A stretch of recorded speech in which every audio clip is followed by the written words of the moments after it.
Bienvenue, vous écoutez La santé ça se travaille saison 3, le podcast qui vous donne les clés d'une bonne santé au travail. Nawel et Julien vous souhaitent une bonne écoute.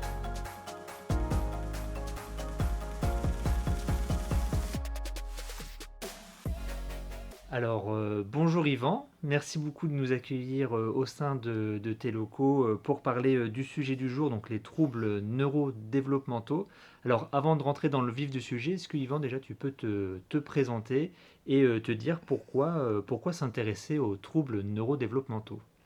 Alors, bonjour Nawel, bonjour Bonjour. Julien. Yvan Coelho, je dirige la structure Cap Emploi.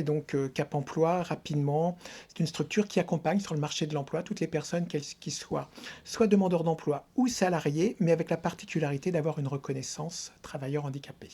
D'accord. Alors pourquoi s'intéresser aux troubles neurodéveloppementaux? Alors tout d'abord parce qu'au quotidien, nous rencontrons des employeurs, nous rencontrons des salariés, nous rencontrons aussi un certain nombre de demandeurs d'emploi. Et ces troubles sont présents quel que soit le statut. Aujourd'hui, on pense qu'il y a alors officiellement entre 10 et 15% de la population Hmm. qui a un trouble neurodéveloppemental. Maintenant, certains évoquent 15 à 20% de la population. D'accord, donc oui, ça reste quand même une tranche de la population tout à fait importante. Et au niveau, donc on parle de troubles neurodéveloppementaux, ou même au long de l'épisode, on va utiliser le mot TND, mais c'est quoi du coup un trouble neurodéveloppemental? Alors avant de préciser ce qu'est un trouble neurodéveloppemental, ce qu'on retrouve au sein des troubles neurodéveloppementaux, ça sera un peu plus facile pour les personnes qui nous écoutent. On va retrouver ce qui est trouble du spectre autistique, on va retrouver tout ce qui est trouble du développement intellectuel, on va retrouver le trouble de l'attention avec ou sans hyperactivité, et puis les différents troubles 10 que sont la dyslexie, la dysorthographie, la dyscalculie, la dysphasie, la dyspraxie et la dysgraphie. Ok, donc oui, il y a vraiment un gros panel de troubles. Et parmi tout ce que tu as pu énoncer, est-ce qu'on connaît un petit peu la proportion de ces troubles dans la population? Est-ce qu'il y en a des plus fréquentes, des moins fréquentes? Alors, les troubles qui sont les plus fréquents restent les troubles de l'attention et puis les différents troubles 10. Si on revient par exemple sur le trouble du spectre autistique, on estime qu'on est entre 1 à 2%. Mais c'est Ok. surtout le TDAH et puis les différents troubles 10 aujourd'hui qui sont les plus identifiés, les plus diagnostiqués. Alors nous, dans le cadre de notre épisode, on va un peu plus se focaliser sur les troubles du coup de l'apprentissage et de l'attention. C'est des troubles qu'on entend fréquemment pour des enfants, des adolescents, mais généralement nous, dans nos accompagnements, on a un peu l'impression que on n'utilise plus trop ces termes. En tout cas, ça disparaît quand on parle de l'adulte. Est-ce que c'est des choses que toi tu vois dans ton quotidien ou est-ce que c'est à contrario, pas du tout, c'est très admis pour la population qui travaille? Alors, sur l'approche enfant et sur l'approche adulte, oui, il y a une différence. Je voudrais revenir sur un élément, Julien, parce que tu m'as posé la question, c'est quoi un trouble neurodéveloppemental? Mhm. Si on parle des TDA, si on parle des troubles 10, ce n'est pas une déficience intellectuelle. C'est bien à un moment donné une atypie, on va parler d'atypie Mhm. cérébrale, qui va se mettre en place au moment du développement du cerveau. Le cerveau, il va commencer à se développer dès les premiers jours, quand le bébé est encore dans le ventre de sa maman, jusqu'à l'adolescence. Et à ce moment-là, quand le cerveau va se développer, il va y avoir, on va dire, des petits dysfonctionnements qui vont se mettre en place et qui vont justement ne pas permettre d'automatiser, par exemple, la lecture, qui va pas permettre d'automatiser tout ce qui va être raisonnement mathématique. Mais à côté de ça, les personnes ont de grandes capacités de raisonnement. Et d'ailleurs, sans avoir de statistiques, on s'aperçoit que beaucoup de ces jeunes ont un niveau de raisonnement qui est supérieur à la moyenne. C'est ces difficultés-là qui vont à un moment donné, voilà, les mettre en difficulté scolairement. Et quand on n'arrive pas à la identifier, c'est souvent qu'ils surcompensent. Avec un bon niveau de raisonnement, ils vont pouvoir passer les premières années Mhm. scolaires sans aucune difficulté. Et on peut retrouver ces difficultés après au collège, voire lycée, parce qu'ils arrivent à un moment donné où la compensation personnelle ne fera pas tout.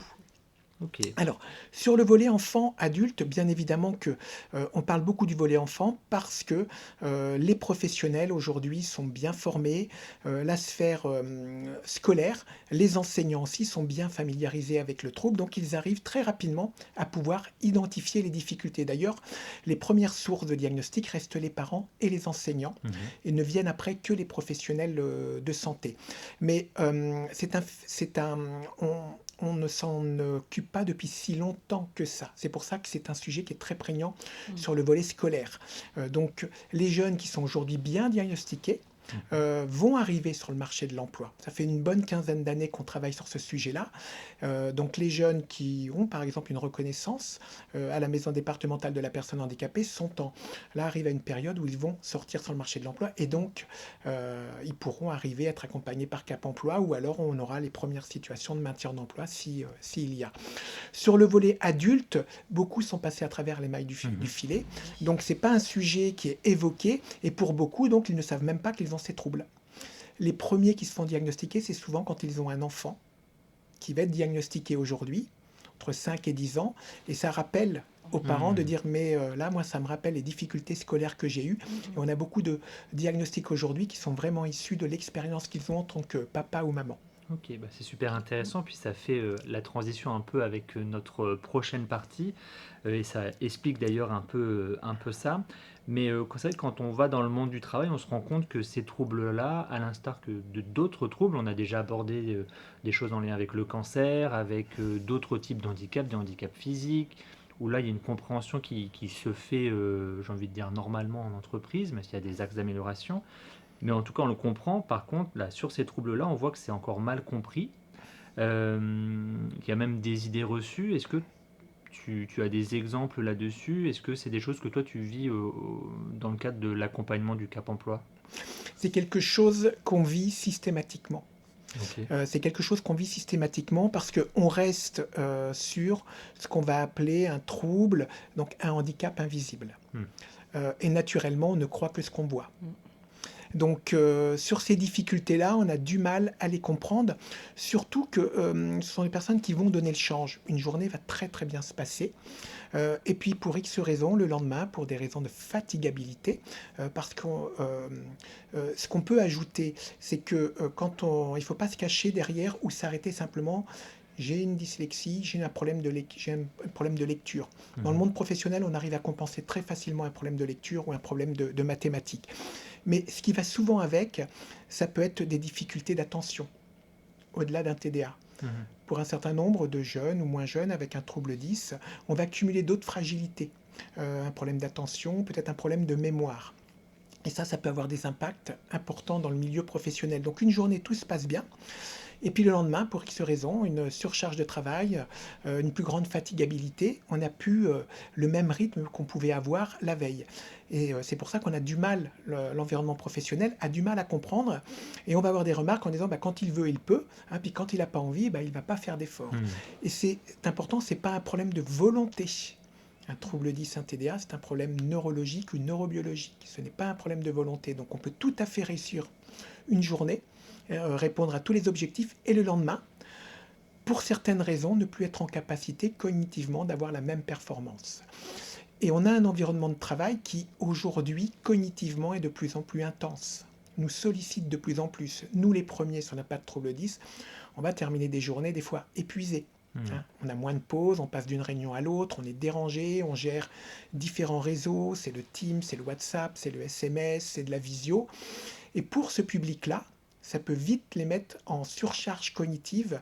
Et nous, on est fatigués à partir de 17h, 17h30. Dès 14h, ça peut être un peu plus compliqué si on ne travaille pas justement toute cette compensation. Moi, j'ai juste une petite question parce que du coup, là, je veux rebondir sur un peu tout ce qui est conditions de travail, environnement de travail. Quelles sont les sources principales, on va dire, des conditions de travail qui peuvent justement impacter la vie professionnelle de la personne? Parce que là, j'entends qu'il y a les interruptions de tâches qui peuvent du coup beaucoup jouer, avec les sursollicitations, avec tous les moyens de communication qu'on peut avoir. Mais est-ce qu'il y a d'autres facteurs de risque finalement pour eux? Il va y avoir tout ce qui est les interruptions de tâches, il va y avoir tout ce qui est les distracteurs. On va parler de D'accord. distracteurs externes et voire internes. Distracteurs Ok. externes, Mhm. c'est tout ce qui va être bruit, Mhm. tout ce qui va être passage visuel. Je suis dans un open space, quelqu'un passe devant moi, ça va capter mon attention. Distracteurs internes, ça c'est spécifique au TDA, c'est toutes les idées qui peuvent arriver et qui vont chasser l'autre d'avant et on peut s'y perdre. Ça va être aussi tout ce qui va manquer de cadre. D'accord. Il faut un cadre très très précis, c'est-à-dire idéalement, c'est savoir cet après-midi de 14h à 15h avec une repère temps, mon attendu, c'est cette activité-là et je dois réaliser cette activité-là. Les personnes ont besoin de cadre, ce qui est normal, mais on a tous besoin de cadre. Pour eux, ça peut être un petit peu plus compliqué. Besoin aussi de s'assurer que les consignes soient bien comprises. C'est-à-dire que quand on donne une activité, c'est pas une activité qu'on donne avec de l'implicite. Là aussi, il faut être très très précis sur l'attendu qu'on peut avoir, et puis de la bienveillance et de la compréhension du collectif. Parce que si on revient sur les préjugés, moi j'ai tendance à dire que le cadre de travail aujourd'hui rend plus visibles ces difficultés-là, mais les rend moins lisibles. Ça veut dire quoi? C'est qu'aujourd'hui, on a tous des problèmes d'attention au travail. On a tous des problèmes de mémoire. Donc quand quelqu'un va commencer à venir voir son manager en disant « là pour moi c'est difficile parce que j'ai un TDA » ou on va dire « mais attends, mais c'est difficile aussi pour moi. Et moi aussi je suis fatigué. » Et en fait on ne prend pas la mesure des difficultés de ces personnes et en fait on ne met pas en place les aménagements qui devraient être mis. On en parlera juste après, justement, des aménagements Oui, possibles. puis en soi, en fait, c'est aussi, au travers de ces troubles, on met en évidence des problématiques organisationnelles. En effet, l'exemple que tu donnes, que bah, voilà, moi j'ai des difficultés, mais moi aussi j'ai des difficultés, finalement, on vient un peu étouffer le tout. Donc on se rend compte que voilà, il y a un impact de ces aspects-là. Il y a un vrai impact du coup sur le risque de désinsertion professionnelle, si je t'écoute, Yvan. Aujourd'hui, on rencontre des situations qui ont généré, oui, des insertions professionnelles. On a plus de situations aujourd'hui parce qu'on diagnostique mieux.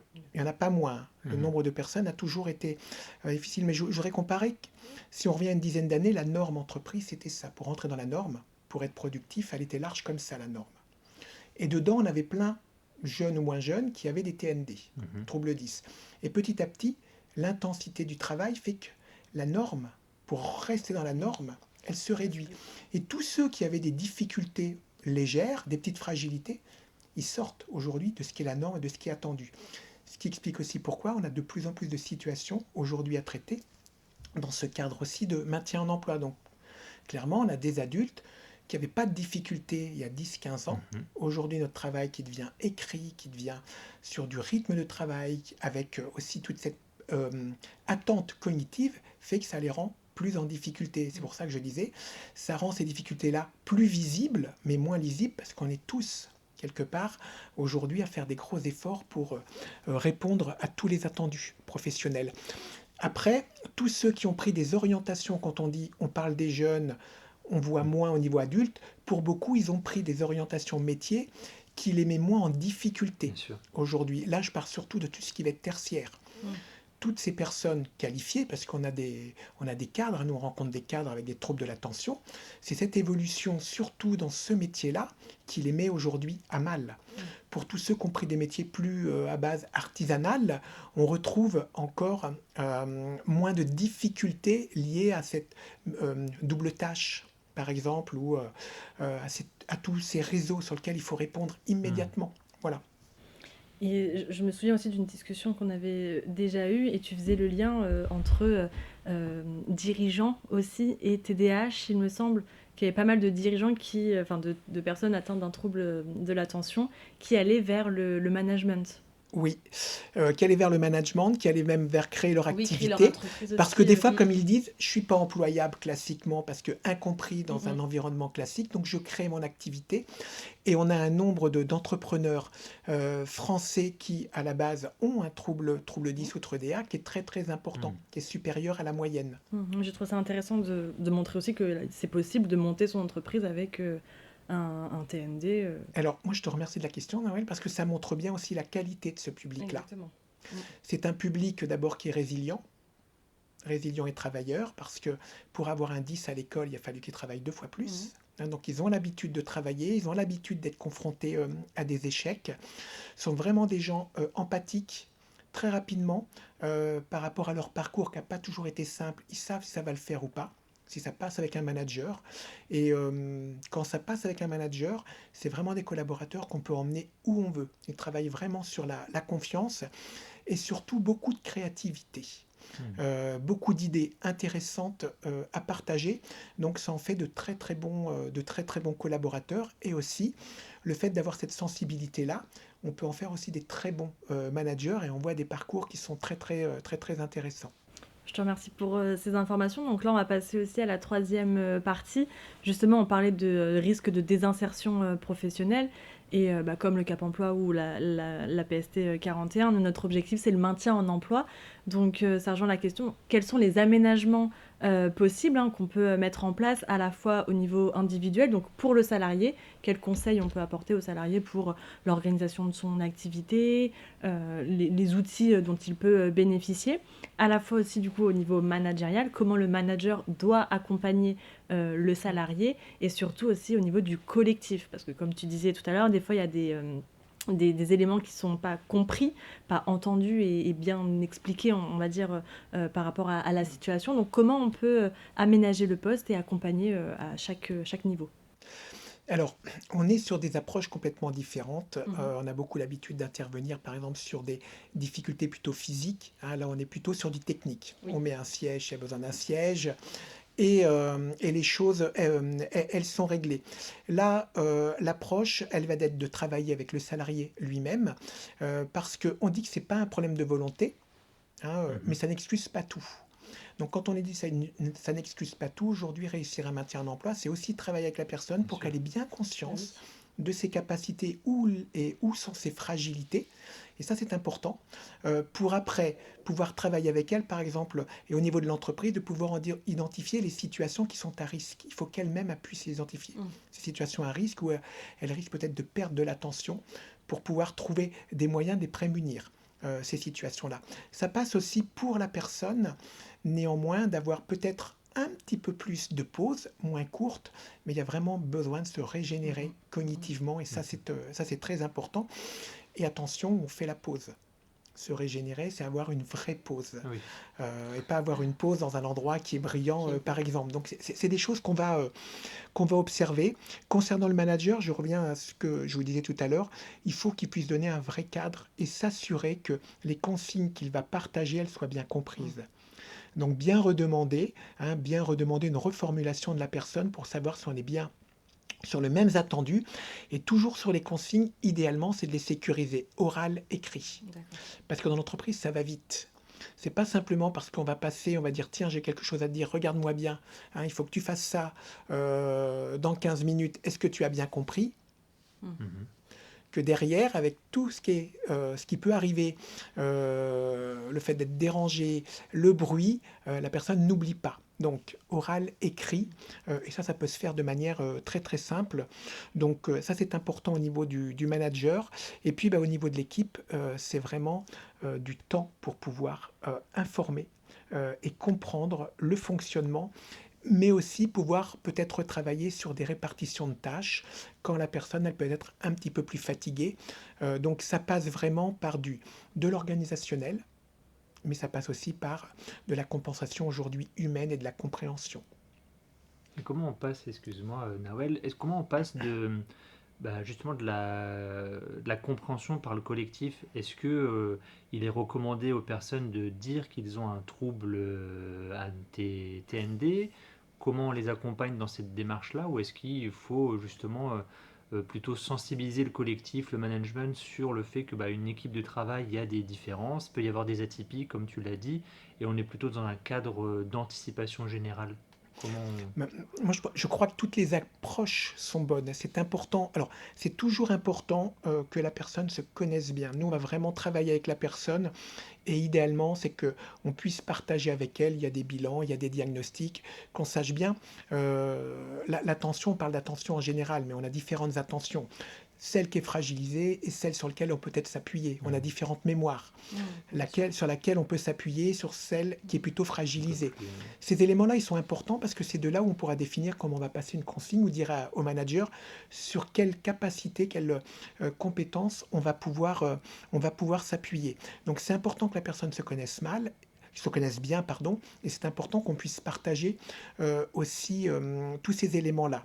Ce qui est important aussi, et je le rappelle, c'est vraiment qu'on ait une bonne compréhension de ces troubles et qu'on n'oublie pas que ça reste un trouble. Alors, quand on fait de l'information, on peut aussi travailler sur de la mise en situation. Il y a plein de mises en situation qui sont toujours très intéressantes parce que quand on parle de double tâche, éviter les doubles tâches, ça nous paraît, on ne se rend pas compte ce qu'est une double tâche, mais réellement d'être dans la situation de quelqu'un qui peut avoir un trouble 10 et le mettre face à sa difficulté qui est de la lecture ou de l'écriture, on va comprendre ce qu'est de la double tâche et très souvent le collectif comprend un peu mieux ce que peut vivre la personne. Voilà. Mais du coup, sur ça, le fait d'aider le collectif, l'entreprise peut se faire aider par rapport à ces éléments de compréhension et notamment peut-être vous solliciter pour sensibiliser le collectif. Ça fait partie, en tout cas, l'entreprise peut se faire aider en collaboration avec vous, avec nous. Ce que je n'ai pas évoqué sur, par exemple, les diagnostics, nous avons aussi l'appui de la GFIP, sur lequel on peut solliciter des prestations, ce qu'on appelle des appuis spécifiques pour avoir vraiment des bilans précis et qui vont nous permettre de travailler donc avec vous, PRP, médecin du travail, l'employeur et le salarié, sur identifier des solutions. C'est souvent des solutions qui coûtent pas cher et qui coûtent rien du tout. C'est de la compréhension et puis de prendre un peu de temps pour pouvoir réfléchir à la bonne organisation. Et du coup, est-ce que vous avez un petit exemple concret pour illustrer un accompagnement que vous avez mené à bien dans le cadre des TND ? Alors, à chaud, c'est un cadre qui a découvert son trouble un peu tard et d'ailleurs suite à un burn-out. D'accord. On a fait un certain nombre de diagnostics de TDA qui sont liés à des burn-out, des personnes qui ne connaissaient pas leurs troubles, mais qui à force de surcompenser les difficultés qu'ils avaient, on arrive à un burn-out et derrière le burn-out, les diagnostics ont en tout cas révélé un TDA. Donc c'est quelqu'un qui est dans le tertiaire, c'est quelqu'un qui est ingénieur, c'est quelqu'un qui travaillait dans un open space et qui était en vraie difficulté.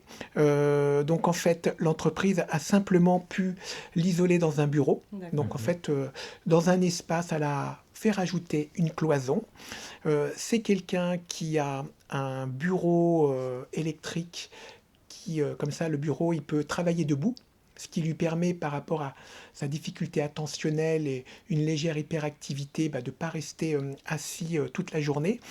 Et avec un manager qui détaille bien la journée, les attendues activités avec un repère temps. D'accord. Voilà. Et donc aujourd'hui, c'est quelqu'un qui travaille, qui n'est pas dérangé, et visuellement, qui n'est pas dérangé sur son open space, et qui a un vrai cadre avec des objectifs. Parce qu'une des particularités de quelqu'un qui peut avoir un TDA, vous l'avez compris, c'est que tout d'un coup, on peut partir sur complètement une autre activité en oubliant, et puis c'est de garder de la motivation. Donc là, il y a des séquences qui lui permettent de travailler dans les bonnes conditions. Et du coup, je trouvais intéressant par rapport à ce que tu dis, Yvan, et même par rapport à ce qu'on a déjà pu entendre, c'est que donc c'est une difficulté qui est invisible. On voit que ça va toucher à l'organisation du travail. On va, par exemple, à l'exemple que tu as donné, donner un autre cadre, revoir un peu la façon dont on manage l'individu.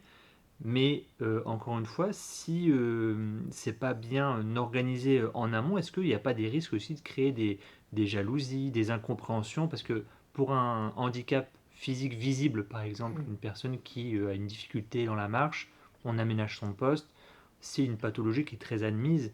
une pathologie peut-être un peu plus invisible, est-ce qu'on n'a pas ce risque, si on n'explique pas bien dès le départ le cadre de la démarche, de créer justement des difficultés au niveau du collectif de travail? Ça crée de l'incompréhension, ça va créer des tensions. Ça, c'est ce qu'on remarque. L'autre risque, c'est que la personne qui est touchée par un trouble va surcompenser. Hmm. Et le risque de la surcompensation, à un Et moment donné, c'est de s'écrouler. Et on revient sur... Et on revient, et plus on surcompense, plus on est fatigué et plus on risque de faire des erreurs. C'est vraiment cette, en tout cas, on est au cœur, hein, cette compréhension du fait qu'un jour ça va, un autre jour ça peut être un peu plus compliqué. C'est ça qui est difficile à comprendre. Et aussi, quand on dit l'expression, il faut laisser du temps au temps. Quelqu'un qui va avoir un trouble 10 peut être un peu plus lent sur certaines tâches. Il est juste un peu plus lent parce qu'il va lui faire un petit peu plus de temps pour s'organiser, pour planifier la tâche, mais il va y arriver. Donc voilà pourquoi ils sont en difficulté. On a des problèmes de temps en entreprise et puis aussi des problèmes d'incompréhension sur les difficultés qu'on rencontre tous. Oui, puis de toute façon, je pense qu'il y a la question d'adaptabilité aussi en permanence face à des situations comme celle-ci. En tout cas, merci beaucoup Yvan pour toutes ces informations et ces éléments de compréhension face à ces troubles qui aujourd'hui, voilà, on en entend beaucoup parler. Est-ce qu'il y a un message que tu aimerais faire passer aux employeurs, aux salariés par rapport à cette thématique ? Je reviens en disant que c'est un public qui est passionnant. On a, nous, aujourd'hui, un certain nombre de jeunes qui arrivent sur le marché de l'emploi et qui n'hésitent pas à nous appeler pour vivre une super expérience. Ça marche. Et puis, j'imagine qu'il y a plein d'informations sur votre site internet aussi qu'on peut retrouver. Pas tant que ça. Appelez-nous. Ok, bon, appelez-les. Et puis, est-ce qu'il y a des événements prévus ? Vous proposez des choses aussi en lien avec cette thématique-là ? Parce que je sais que toi, tu fais pas mal de formations et sensibilisation. Est-ce que prochainement, il y a des choses de prévues ? Oui, prochainement, il y a des choses de prévues. Il y a un vrai travail de réflexion que nous allons mener entre vous, APST, et nous, Cap Emploi, pour en faire un enjeu important, afin surtout de pouvoir mieux accompagner les entreprises. Ok, chouette. Merci beaucoup. Merci et puis, beaucoup. à bientôt. En attendant, prenez soin de vous et n'oubliez pas, la santé, ça se travaille.